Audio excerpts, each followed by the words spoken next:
있습니다. 하나님께서 우리를 위해서 무엇을 행하셨는가 그것을 설명하고 이제 4장부터 6장까지는 그러면 이제 우리는 하나님을 위해서 어떻게 할 것인가, 무엇을 해야 되는가, 어떤 구체적인 실천의 부분들을 다루게 됩니다. 지금까지 사도 바울은 1장부터 3장을 거쳐서 하나님의 목적, 하나님의 뜻이 역사 속에서 어떻게 성취되어 가는가를 쭉 설명해 왔습니다. 하나님의 목적은 그리스도 안에서, 예수 그리스도 안에서 새로운 인간, 새로운 사회를 창조하는 것이죠. 그리고 그 하나님의 목적이 특별히 그리스도의 몸인 교회를 통해서 이루어졌고 계속해서 이루어져 가고 있다. 그리고 앞으로 영광스럽게 이루어질 것이다. 그것을 3장에서 설명을 했습니다. 그리고 이어서 그러므로 주 안에서 갇힌 내가 너희를 권하노니 너희가 부르심을 받은 일에 합당하게 행하여 이렇게 권면을 하고 있는 것입니다. 사도 바울은 이 부르심 때문에 옥에 갇혔습니다. 그렇게 하지 않을 수가 없는 거예요. 그 부르심을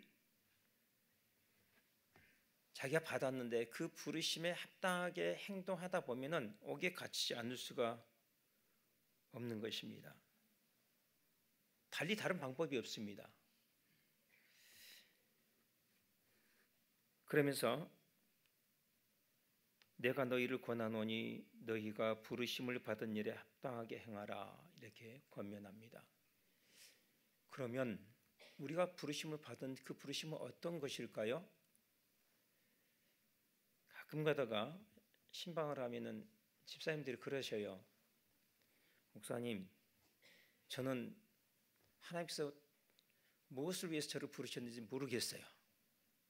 제가 무엇을 잘하는지도 모르겠고 그냥 신앙생활을 하는데 정말 궁금해요. 사실 뭐 특별한 은사도 없고 특별히 잘하는 것도 없고 그렇다고 무슨 비전이나 뭐 꿈도 없고 그래서 이게 고민이 된다는 것입니다. 오늘 그러한 이 질문에 대해서 사도 바울은 답을 해주고 있습니다. 우리가 어떤 부르심을 받았는지. 모든 사람은 다 부르심을 받았습니다. 부르심을 받지 않는 사람은 아무도 없습니다. 그 부르심이 어떤 부르심인지 우리가 정확하게 알 때 그 부르심에 맞게 우리가 신앙생활을 할 수 있겠죠. 그것은 결론적으로 말씀드리면 성령이 하나 되게 하신 것을 힘써 지키는 것입니다. 몇 번 말씀드렸지만 부르심에는 두 종류가 있습니다. 하나는 개별적이고 특수한 부르심이 있고 보편적이고 일반적인 부르심이 있습니다. 그런데 예를 들자면 이런 거죠. 목사나 선교사로 부름받는 것, 이런 것들이 특별한 부르심이라고 이야기할 수 있을 것입니다. 그런데 보편적인 부르심은 무엇이냐? 오늘 사도 바울이 이야기하는 것처럼 성령이 하나 되게 하신 것을 힘써 지키는 것입니다. 언제나 특별한 부르심보다도 보편적인 부르심이 항상 우선합니다. 그리고 모든 사람이 다 특별한 부르심을 받지는 않아요. 사실 80% 이상은 특별한 부르심이 없습니다. 목사님이 위해서 아무리 강조를 해도 자기 마음속에 그런 확신이 들지 않아요. 그냥 평범한 신앙생활을 하는 것입니다.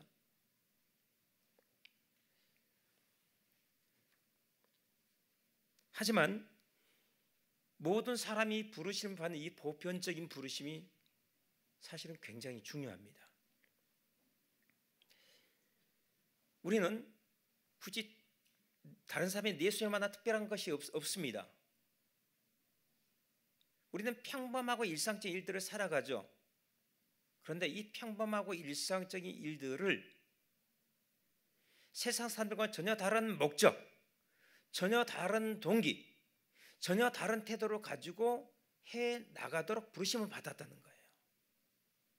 내가 설거지를 하고 청소를 하고 혹은 내가 아픈 사람을 찾아가서 따뜻한 말 한마디를 해주고 하는 이 모든 것들이 그 동기가, 그 목적이 세상 사람들과는 전혀 다른 동기와 목적이 사도록 부르심 받았다는 것입니다.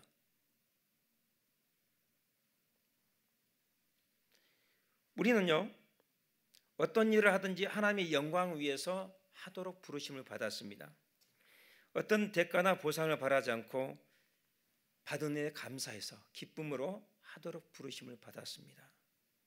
그리고 내가 하는 일이 작고 보잘것없지만 그것이 하나님 나라를 이루는데 보탬이 될 수 있기를 바라면서 그 일을 합니다.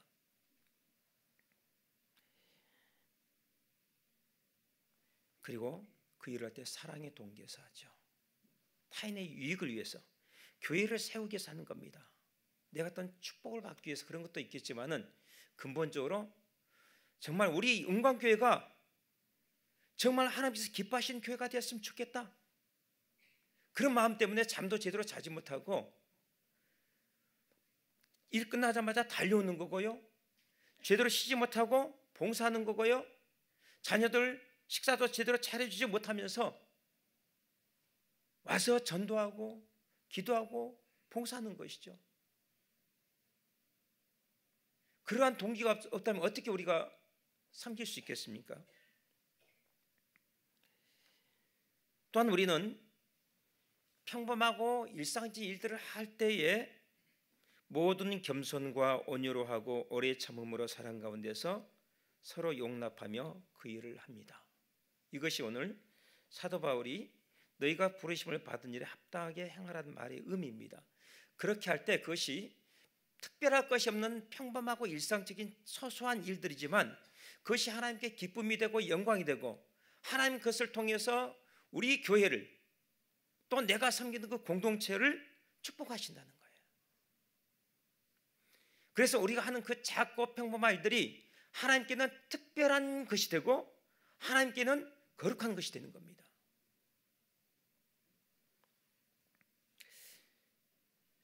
교회 일을 잘하는 능력 있는 분들이 많으세요.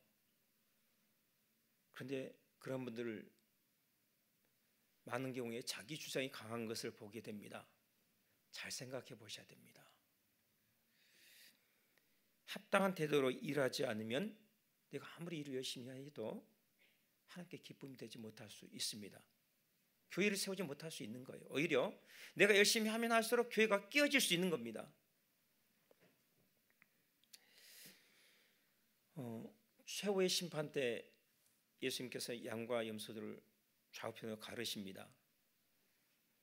전에는 생각을 못했는데 오늘 제가 묵상을 하면서 이 염소들이 공통적으로 하는 이야기에 생각이 미쳤습니다. 염소들이 공통적으로 하는 이야기가 무엇이죠? 내가 주님께서 뭔가 특별하고 위대한 놀라운 일들을 했다는 거예요. 남들이 주목할 만한 특별한 일들을 했다는 것을 강조를 합니다. 염소들의 특징이 무엇이죠? 주님, 저는 한 게 없어요. 겸손해서가 아닙니다. 진짜로 특별히 뭘 했다고 말할 만한 것이 없는 거예요. 내세울 만한 게 없는 겁니다. 그냥 평범한 삶을 산 거예요. 평범한 신앙생활을 했어요. 그런데 주님은 그들을 칭찬하셔요. 왜요? 소소하고 평범한 일상적인 그 모든 일들을 주님께서 원하시는 합당한 태도를 했기 때문에요. 정말 아름답게 잘 해냈어요. 모든 겸손과 온유로 오래 참음으로 사랑 가운데서 용납하면서 그 일들을 해낸 겁니다.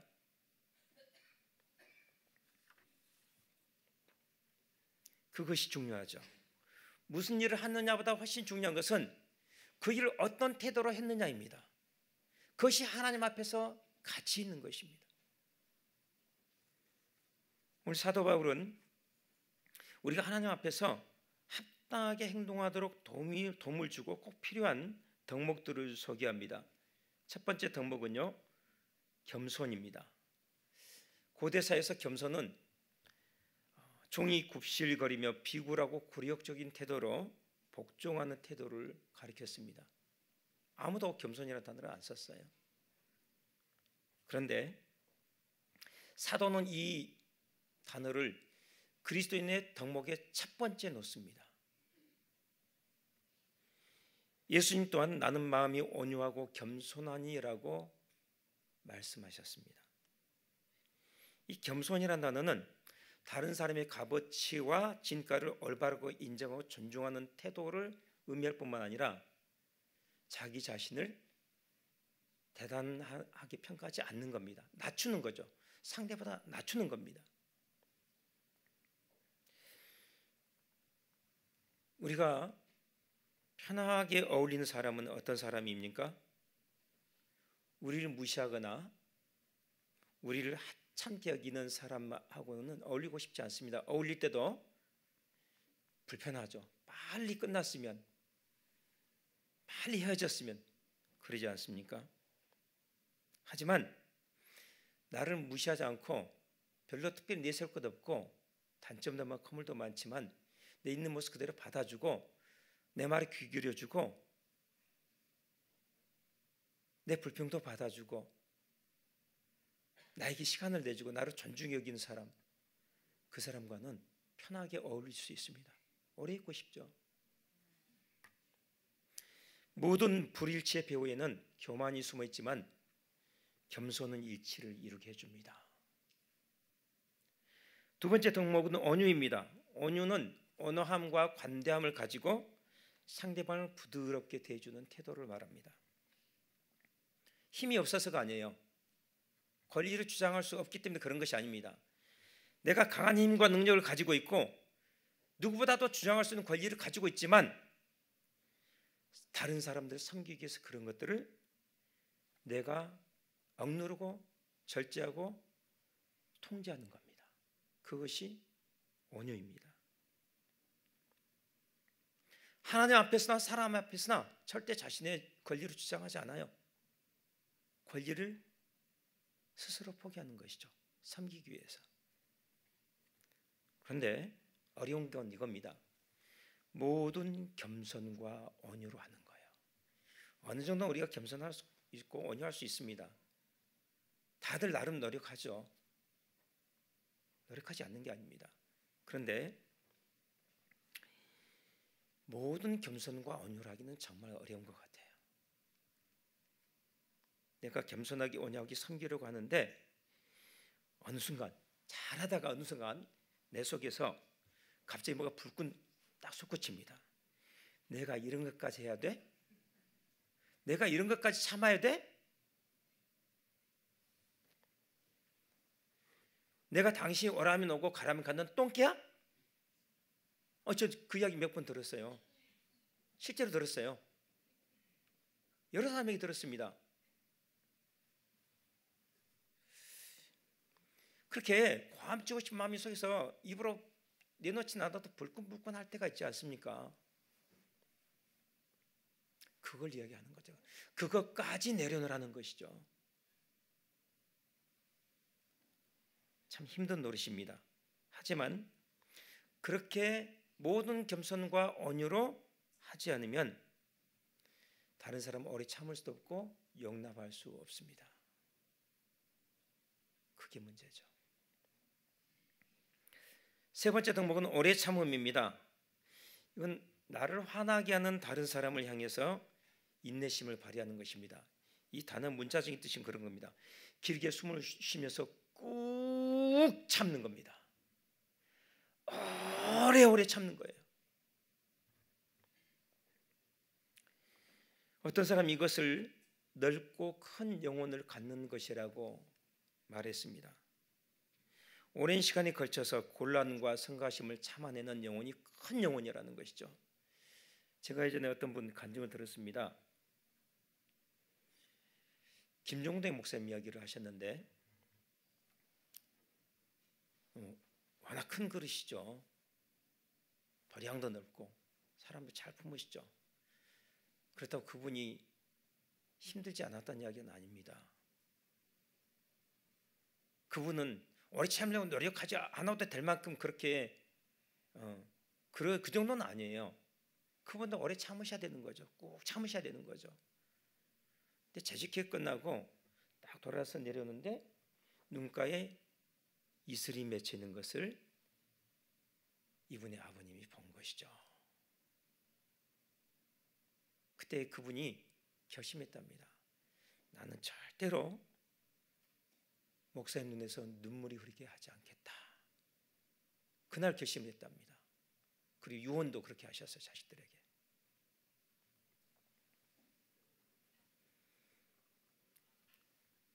큰 영혼인 것이죠. 큰 영혼인 것입니다. 용납하는 것은 상대를 참아주고 상대를 받아주는 것입니다. 용납하기 위해서는 오래 참을 줄 알아야죠. 사랑 가운데 서로 용납한다는 것은 서로 용납하는 일의 동기가 사랑이어야 된다는 것을 말해줍니다. 사랑은 본질적으로 다른 사람의 유익을 구하기 때문에 반드시 공동체에 연합을 가져오게 되어 있습니다. 내가 사랑한다고 하는데 결과가 깨어지는 거라면 동기가 잘못됐을 가능성이 높은 거죠. 사랑은 감정이 아닙니다. 머릿속에서야 얼마든지 위대한 사랑을 할 수 있죠. 드라마 보면서 눈물 흘리면서 감동받으면서 나도 저렇게 했으면 좋겠다. 생각은 자유입니다. 그러나 사랑은 지금 내 눈앞에 있는 구체적인 한 사람, 나를 괴롭히는 그 한 사람, 나를 힘들게 하는 그 한 사람과의 관계 속에서만 존재하는 의지적인 행위예요. 그럼에도 불구하고 나는 저 사람을 오래 참고 용납하겠다는 의지적인 행동이 하나 둘 나타날 때 그것을 사랑한다고 말할 수 있는 겁니다. 그리고 그렇게 사랑할 때만 서로가 서로를 묶을 수 있는 겁니다. 사람들이 서로 갈라져 싸우면 평안하지 않죠. 그런데 하나 되면 평안합니다. 서로 사랑하면 교회가 분열이 없는 하나의 몸으로 존재하면서 평안이 찾아옵니다.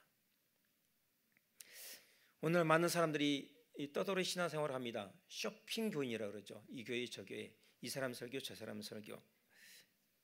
그런데 주후 5세기경 교회도 비슷했습니다. 너무나 오늘날과 닮았어요. 교회는 굉장히 세속화되어 있었고 정치적으로 분열되어 있었고 사람들은 어느 한 교회에 고정적으로 출석하는 것이 아니라 이 교회 저 교회에 몰려다녔습니다. 왜 그럴까요? 참기 싫은 것이죠. 용납하기 싫은 겁니다. 겸손과 온유에 대해서 정말 배운 적이 없는 것이죠. 이렇게 교회를 떠돌아다니는 사람들이 많으면 교회는 힘을 잃기 마련입니다. 절대 그런 교회는 힘이 나오지 않습니다. 한국 교회요? 힘 없습니다. 그때 한 명의 사람이 나타나서 이 위기에 처한 이 교회를 위해서 방주를 만들었습니다. 어떤 사람이 그렇게 표현했더라고요. 그리고 그 방주에 교회가 올라타서 마틴 루터가 나타날 때까지 천년을 지탱했다라고 표현했습니다. 그 한 사람이 성 베네딕트입니다. 베네딕트 스토어를 만든 사람이죠. 근데 그 사람 자신이 아무것도 남기지 않았는데 딱 하나 규칙서라는 책을 남겼어요. 그리고 현존한 거의 모든 수도원들은 다 베네딕트의 규칙서를 채택하고 본받습니다. 중세 교회는요 한마디로 이야기할 수 있습니다. 수도원에 의해서 지탱된 교회. 교회가 부패할 때마다 새로운 수도원이 나타나서 갱신을 했거든요. 그런데 베네딕트가 만든 이 규칙서의 핵심 가치 하나가 그겁니다. 정주. 한 곳에 한 장소에 어떤 특정한 사람들에 대해서 어떤 특정한 핵심 가치에 대해서 내가 그 자리에 머물러서 헌신하는 거예요. 뿌리 내리는 겁니다. 오늘은 이 교회, 내일은 저 교회 하지 않는 거예요. 내 마음에 들지 않는다고 그 사람을 어제는 좋아서 스승을 삼았는데 오늘은 버리고 다른 스승을 찾아가는 것이 아닙니다.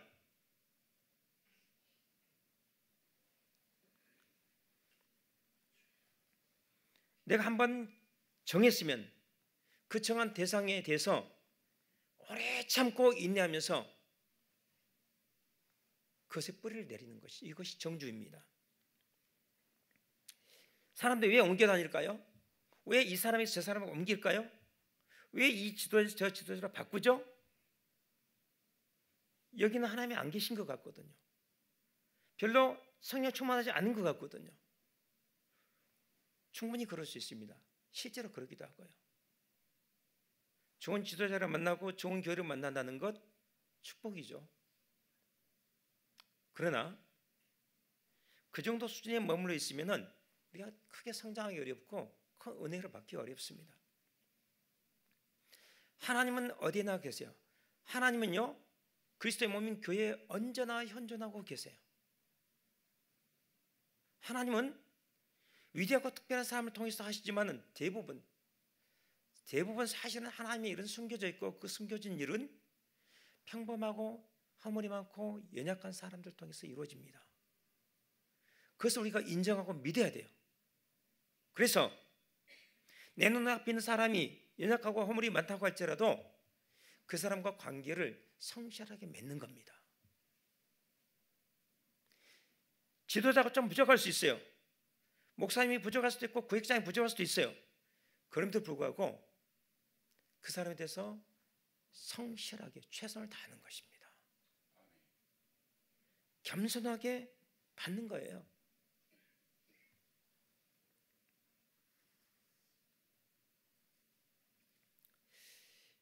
뿌리 없는 나무는 성장할 수 없습니다. 자주 옮겨 심는 나무는 열매 맺기 어렵습니다.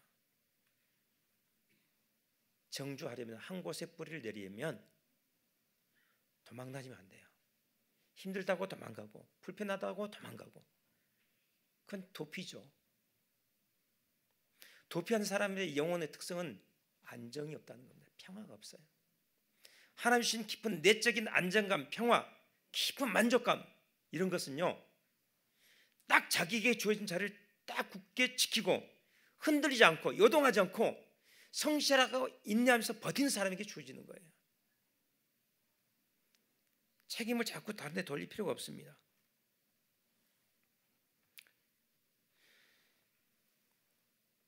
우리가 공동체를 이루면서 함께 살아가다 보면 불가피하게 상처를 주고받습니다.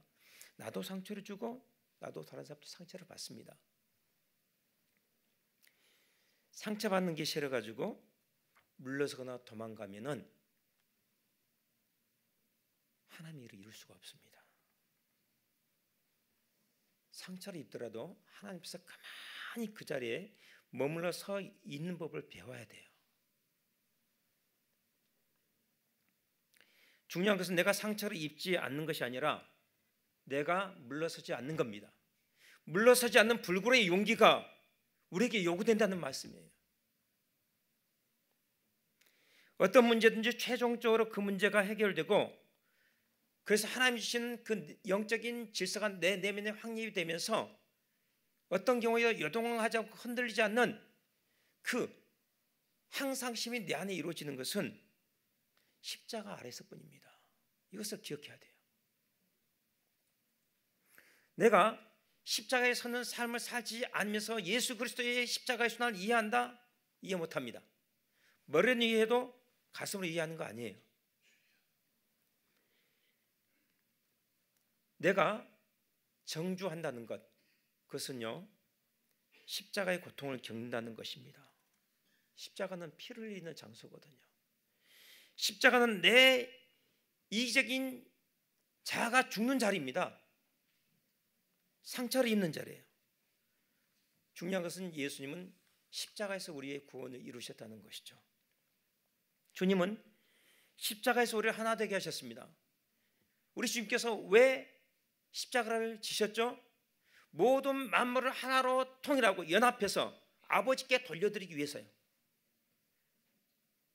그 목적이 예수님 마음 가운데 항상 있었어요. 그 목적 때문에 십자가의 길로 걸어가시고 십자가를 지신 겁니다. 그래서 십자가를 지셨기 때문에, 십자가의 고통을 참으시고 십자가에서 피를 흘리셨기 때문에 우리가 구원받은 거예요. 우리가 하나님과 화목할 수 있게 된 것입니다. 우리의 상처가 나음을 입게 된 것이에요.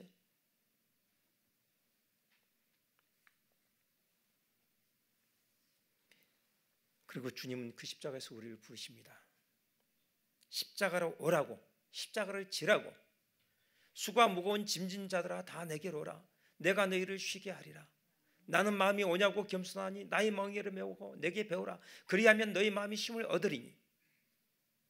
왜 우리 마음이 안식이 없죠? 왜 쉼이 없는 겁니까? 우리의 십자가를 지지 않고 우리의 멍에를 매지 않고 주님께 배우지 않기 때문입니다. 내가 온유하고 겸손하게 하기 위해서, 내가 오래 참고 서로 용납하기 위해서 내가 투쟁하지 않는 거죠. 대가를 지불하지 않는 보화를 얻을 수는 없습니다. 십자가에서의 부르심, 십자가로의 부르심, 그 부르심에 순종해야 합니다.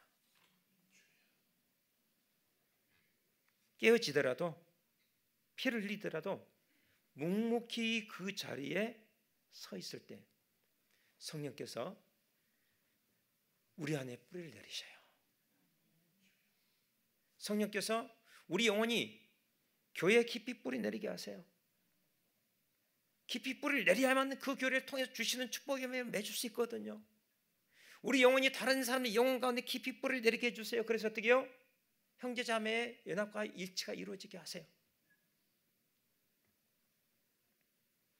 그렇게 서로가 서로에게 뿌리를 내리고, 그렇게 교회에 뿌리 내리고, 교회 핵심 가치에 뿌리를 내리고,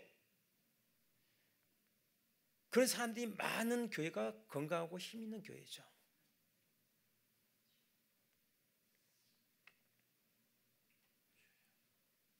모든 겸손과 온유로 하고 오래 참음으로 사랑 가운데서 서로 용납할 때 평안에 매는 줄로 성령이 하나 되게 하신 것을 지킬 수 있게 됩니다.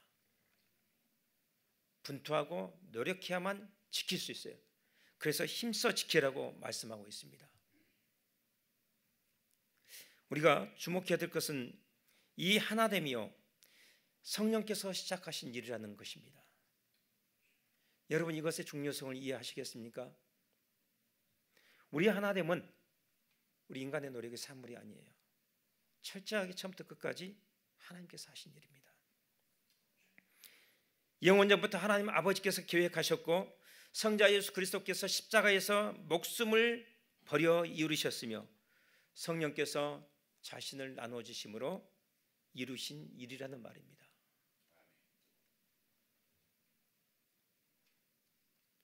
예수님께서 신적인 권리를 포기하시고 겸손히 종의 모습으로 섬기시고 자신을 십자가에 내주신 그 목적이 하나됨을 이루는 것이에요. 우리가 그 목적을, 중요성을 생각하고 있습니까? 예수님이 십자가에서 끝까지 버리지 않고 품으셨던 그것을 지키기 위해서 목숨까지 내어놓으셨던 그 하나됨이라는 목적, 그것의 가치, 그것의 중요성, 그것이 내 마음에 있느냐 하는 것이죠.